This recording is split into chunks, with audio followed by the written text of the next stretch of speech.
A continuación, diálogos sobre economía humanista.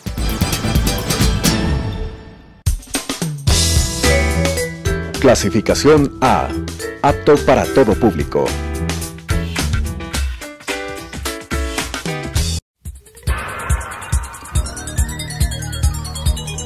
Las opiniones vertidas en este espacio por la producción y dirección del programa son de exclusiva responsabilidad de sus autores y de quienes intervienen en ellos.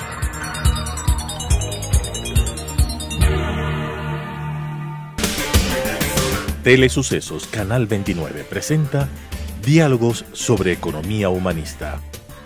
La nueva axiología económica debe expresarse no solo como un pensamiento renovado de los valores humanos esenciales, sino, sobre todo, como una renovada propuesta de conducta personal dentro de la sociedad, con la conducción del economista Eduardo Valencia Vázquez. Estimados amigas y amigos, es un gusto estar nuevamente con ustedes para seguir tratando los graves y acuciantes problemas por los que atraviesa el país últimamente.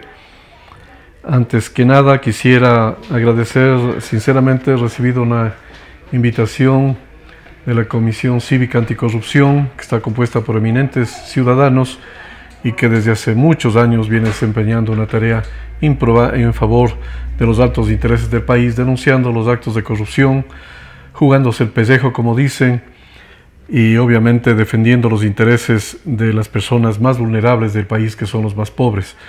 En un homenaje que se le hizo a la Comisión Anticorrupción hace algunos meses, yo lamentablemente estuve en el exterior y no pude asistir. Mandé un correo a su coordinador y yo supongo que lo recibió, pero no tuve contestación. No importa, lo realmente valioso es que todos los ecuatorianos que tenemos un poquito de amor para el país estamos apoyando lo que la Comisión Cívica Anticorrupción realiza. En todo caso, no deja de doler. Y ahora comparto con ustedes ese dolor al mirar esta fotografía de la invitación para el acto que se va a realizar el próximo martes 30 de enero en la Universidad Simón Bolívar. Y no deja de dar dolor y vergüenza el mirar las personas que están aquí como arquetipos de lo que ha sido el proceso de corrupción en el país de los últimos 10 años. Obviamente está encabezado por presidente, expresidente y vicepresidente de la República, que a todas luces son corresponsables de todos los actos de ineficiencia dolosa de los cuales fueron responsables y que permitieron el saqueo del país, lamentablemente, no solo en materia de lleve propiamente tal de algunos de sus ministros, que dicho sea de paso está aquí uno solo de ellos representando a los demás, sino que además de lleve en sí mismo, despilfarraron el dinero, lo que antiguamente se llamaba malversaron el dinero, lo manejaron ineficientemente, inescrupulosamente, al punto que el expresidente de la República en una entrevista con Fernando Ricón de CNN, cuando le dicen, ¿y usted por qué no controló? Y dice, díganme en qué país el presidente de la República tiene que controlar los grandes proyectos. Y dice, ustedes no conocen el sistema institucional de mi país, en donde el presidente de la República no tiene la obligación de controlar. Eso les corresponde a los ministros. El presidente conoce los proyectos que se hacen, pero los que les corresponde controlar son a los ministros, pero el presidente no.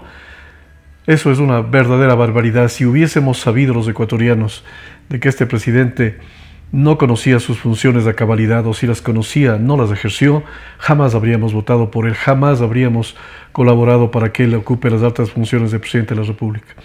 Pero aquí, además de estar 3 representantes del Ejecutivo, presidente, vicepresidente y ministro de Recursos Naturales, están 2 representantes de órganos de control. O sea que aquí no solo no controlaban los ministros, una afirmación semejante hizo Jorge Glass, y díganme en qué disposición legal está la que yo tenía de controlar. Si no controlaban ellos, los entes de control tampoco estaban ejerciendo su función. Ahí está la foto del fiscal Chiriboga, de tan ingrata recordación, que realmente ahorita está pasando de agache, pero muy pronto serán encausados por una serie de infracciones legales de las cuales él es responsable. Está el Contralor General del Estado, Polit. Es posible que quien tenía el control por antonomasia, y la Constitución establece maneras de controlar a todos los funcionarios públicos, a todos, desde el más grande hasta el más pequeño, tienen la función de control. Pero si es que en alguna institución estaba circunscrita más específicamente con mayor poder a la Contraloría General del Estado, aquí está la foto del Contralor. Y más arriba, sobresalientemente, está la foto del presidente del Consejo Nacional de la Judicatura, Gustavo Yalc.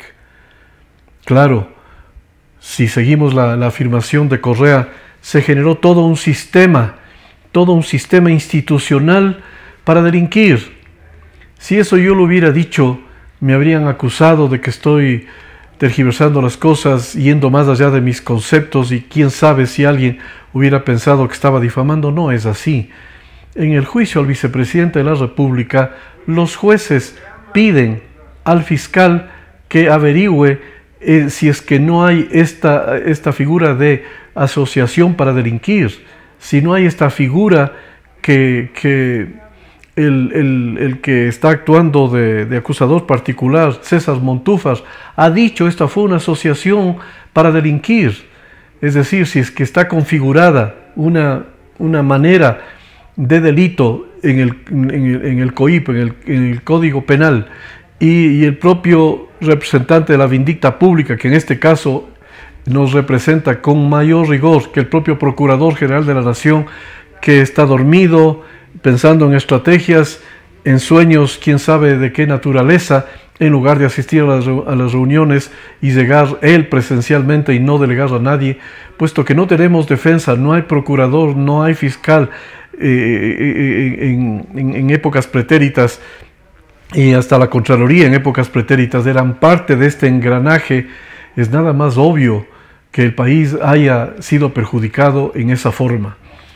Bueno, me pareció importante el compartir con ustedes esto porque el país tiene que mirarse, y ahora que en el 4 de febrero vamos a tener que votar, vamos a votar un contundente sí para erradicar para siempre a todos estos individuos que asaltaron el país, a estos sinvergüenzas, a estas personas antipatria que realmente se aprovecharon de su popularidad, aprovechándose también de la ingenuidad del pueblo, a los cuales les convencen con verborreas baratas, con comportamientos barrio bajeros, tratándose de poner al límite de él como que la persona, como que el pueblo no se diera cuenta de la forma tan infame como les tratan. Pero ya estamos viviendo otro momento histórico, somos otro país, estamos viviendo otra realidad, tenemos la maravillosa oportunidad el próximo 4 de febrero de votar contundentemente sí para recuperar nuestros valores, para recuperar nuestra idiosincrasia, para erradicar para siempre todos estos individuos que no vuelvan más, evidentemente a ejercer una función pública. Yo soy de las personas que creen que hay que seguir todas las distancias posibles para que vengan y den cuenta de sus actos. He mencionado algunas veces y hoy lo vuelvo a repetir, porque el propio expresidente Correa, en una conferencia que dio en la ciudad de La Habana en enero del año 2009, cuando ya estaba prevalido del poder que el pueblo le había otorgado, prevalido de creer que era el nuevo redentor y que lo que él iba a hacer iba a ser aceptable para todos, denunció, y aquí voy a entrar al campo más concreto que estamos debatiendo en el país ahora, el tema de la deuda. El hombre cuestionó que en la época de la partidocracia se había abusado de los fondos públicos, que había habido un contubernio entre empresa privada y pública, que había habido un maridaje entre esas dos facciones de poder, y que él había recibido increíblemente una deuda de aproximadamente 8.000 millones de dólares, que le parecía toda la plata del mundo. 8.000 millones de dólares era para él algo impensable, era verdaderamente un abuso sin nombre de estos políticos que hasta antes de él habían gobernado el país. Pero él dijo que esas deudas eran ilegítimas porque no habían sido consultadas al pueblo, porque el pueblo no había participado en el endeudamiento y además tampoco se había beneficiado de los desembolsos de esos créditos, y que por tanto eran merecedores de sanciones, dando a entender de que debían ir a la cárcel. Y además dijo: haremos todo lo posible por recuperar, es decir, ejercer el derecho de repetición, como se llama la ley, para que ellos restituyan al Estado todo lo que deben al país después de haber perjudicado en ese entonces, decía él, acusando a la partidocracia y al neoliberalismo. Si 8.000 millones de dólares le dio Pablo para opinar de esa manera tan radical, aparentemente tan ética, tan absolutamente en defensa de los intereses del país, ¿quién hubiera pensado que algunos años después nos hubiese dejado él con una deuda ya no de 8.000, de 60.000 millones de dólares? 60.000 millones de dólares de deuda entre pública y privada, desestimando preceptos constitucionales que le impedían llegar a esos niveles, porque en ese mismo lapso el Ecuador tuvo los ingresos propios más altos de su historia. Ya voy a leer la disposición constitucional en la que dice que el gobernante solamente podrá contratar deuda cuando los recursos propios no sean suficientes. Es un precepto sano, un precepto elemental en finanzas privadas y públicas, de que uno debe utilizar en lo posible los recursos propios para no dejar endeudando a los ecuatorianos y hacerles pagar costos más altos con las tasas de interés, que van aumentando más que proporcionalmente en el tiempo. Pues no solo que infringió la norma constitucional, sino que propició el que el país hiciera toda la obra de inversión pública con deuda. No se fijó si habían o no recursos, no preguntó al ministro de Finanzas, ¿hay recursos por impuestos? Hemos vendido petróleo, ¿a cuánto tenemos? Tenemos 20, pues invertamos 20, tenemos 50, invertamos 50. No fue así, nunca preguntó.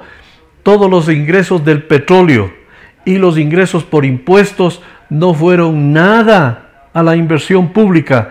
Todo eso se gastó en gasto corriente, abusando de una disposición legal que establecía que solo los ingresos permanentes podían dirigirse a gastos permanentes. Los gastos permanentes son gastos corrientes, es decir, todo el pago de la burocracia, todos los pagos administrativos, todo lo que son gastos operativos, todo lo que son gastos permanentes. En mi opinión, en una semántica absurda, como que lo corriente es igual a permanente, debía ser cubierto con ingresos permanentes que venían exclusivamente de los impuestos.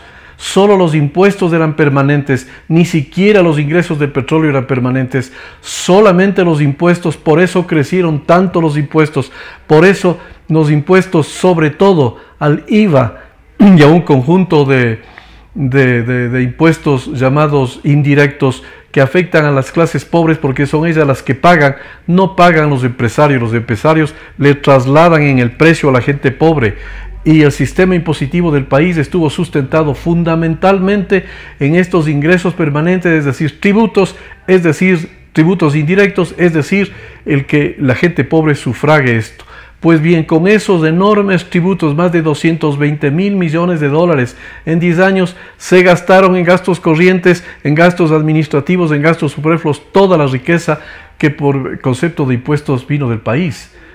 Todos esos habrían sido recursos propios que pudieron haber sido dedicados a la inversión como dispone la Constitución, y adicionalmente 84.000 millones de dólares provenientes del petróleo que debieron haber servido para la inversión y que no se utilizó nada, porque de estos 84.000 millones de dólares, la mitad, 42.000, se quedaron en Petroecuador y en Petroamazonas, que tenían costos de producción elevadísimos. Mientras los países vecinos producían entre 16 y 20 dólares el barril, aquí eran entre 46 y 51 dólares.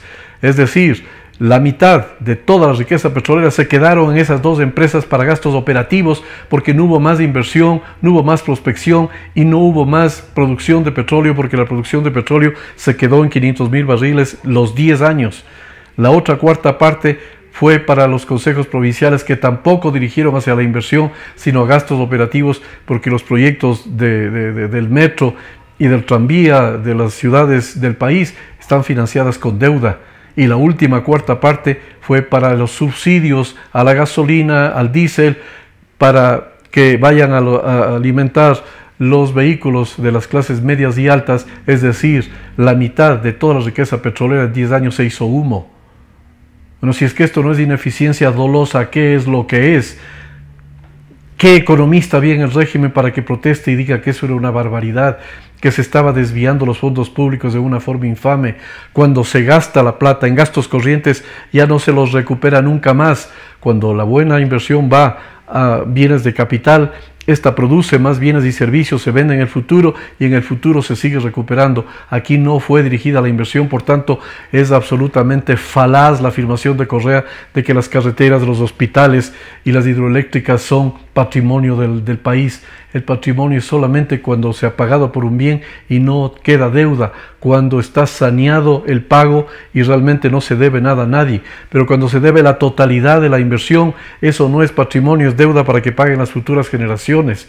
Así que todo este concepto, no solo una economía mal concebida, una economía distorsionada, sino que además en la parte operativa se desvió, se gastó ineficientemente y tampoco hubo control.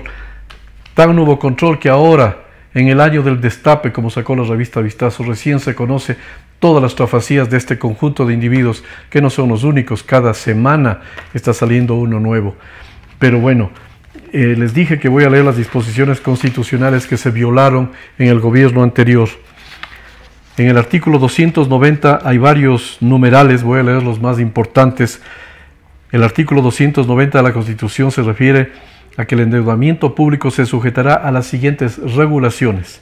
La primera, se recurrirá al endeudamiento público solo cuando los ingresos fiscales y los recursos provenientes de cooperación internacional sean insuficientes. Quitemos la cooperación internacional porque Correa votó a todas las fundaciones que antiguamente entregaban donaciones para determinados proyectos. Como ideológicamente venían supuestamente del imperio, los votó. Para él tenía tanto dinero que estas cosas eran puchuelas y por tanto las votó y no las aceptó.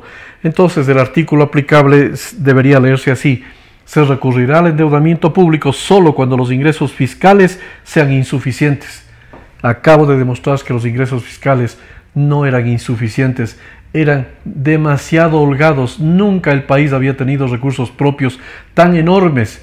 Una buena parte de eso, un 20, 30, 40, 50% debió haberse dedicado a la inversión. No se lo hizo, se dedicó a gastos operativos corrientes que se hicieron humo. Eso se llama despilfarro, eso se llama irresponsabilidad, eso se llama ineficiencia. Y ya vamos a ver las responsabilidades legales que tienen todos aquellos que fueron ineficientes.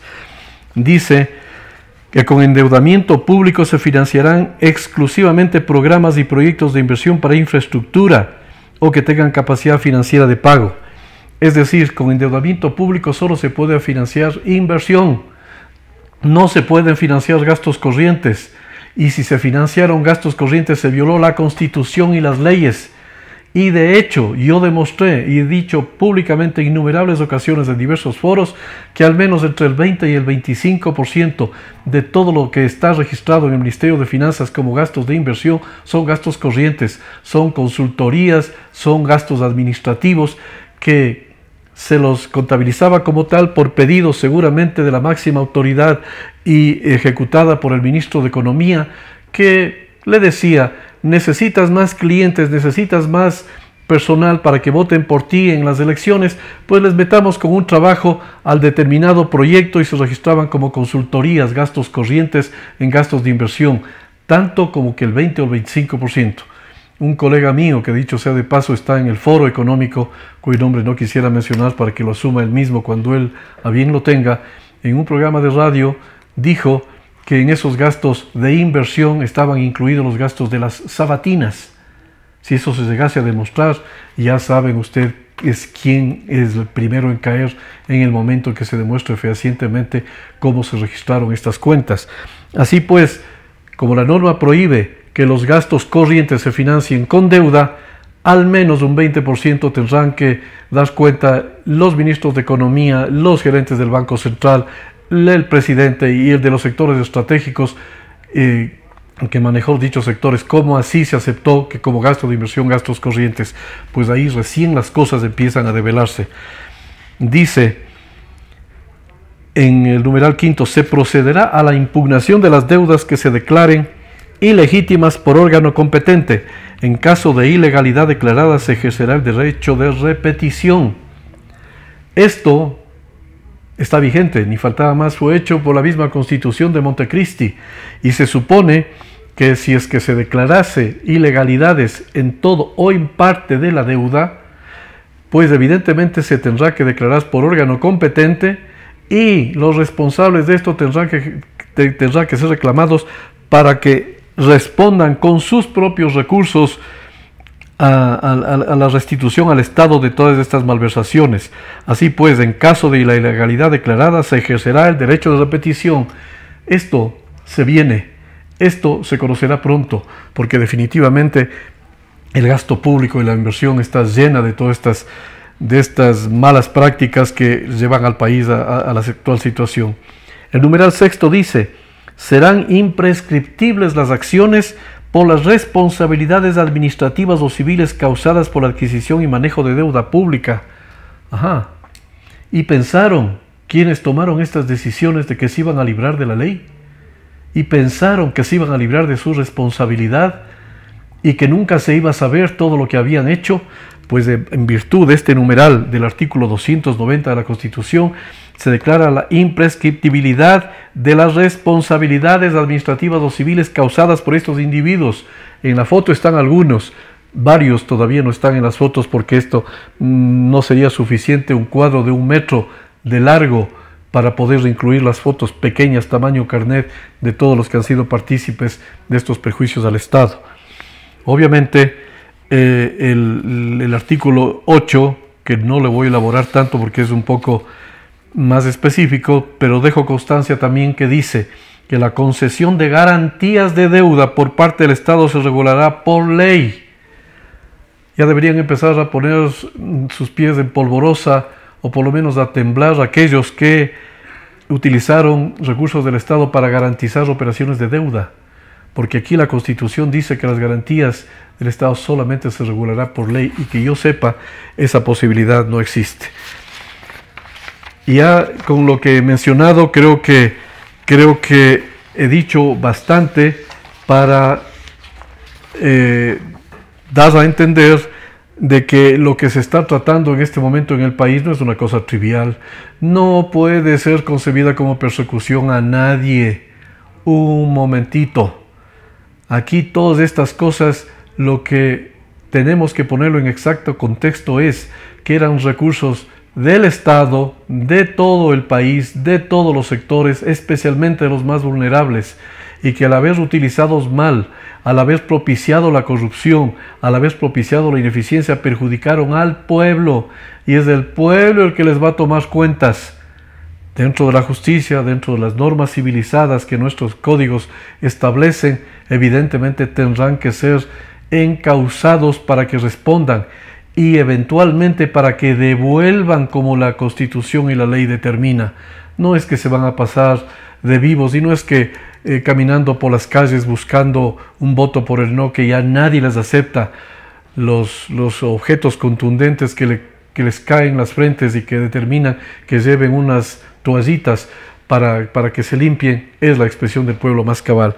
Solo termino diciendo que por no haberse respetado la norma de que el 40% de la deuda que fue rebasada hace mucho tiempo, en la época de Correa, y no se haya respetado y se haya vulnerado tratando de modificar la contabilidad de la deuda pública, aquí la ley establece que se debió haber hecho un programa de reordenamiento fiscal en ese mismo instante que se rebasó hace al menos 3 años el 40%. Hoy que estamos a punto de rebasar el 70% del Producto Interno Bruto, porque el señor presidente de la República en una conferencia de prensa dijo que está ya la deuda en 69.000 millones de dólares, es decir, cerca del 70%, casi el doble de lo permitido por la Constitución. Aquí, más tarde o más temprano, habrá que hacer dicho plan, que por no habérselo hecho, es que se permitió que la deuda pase del 40% al 70%. Un crimen de lesa patria.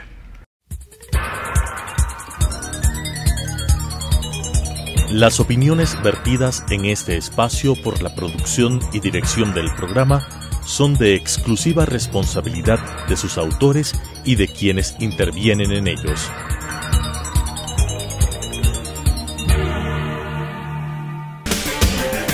Telesucesos Canal 29 presentó Diálogos sobre economía humanista.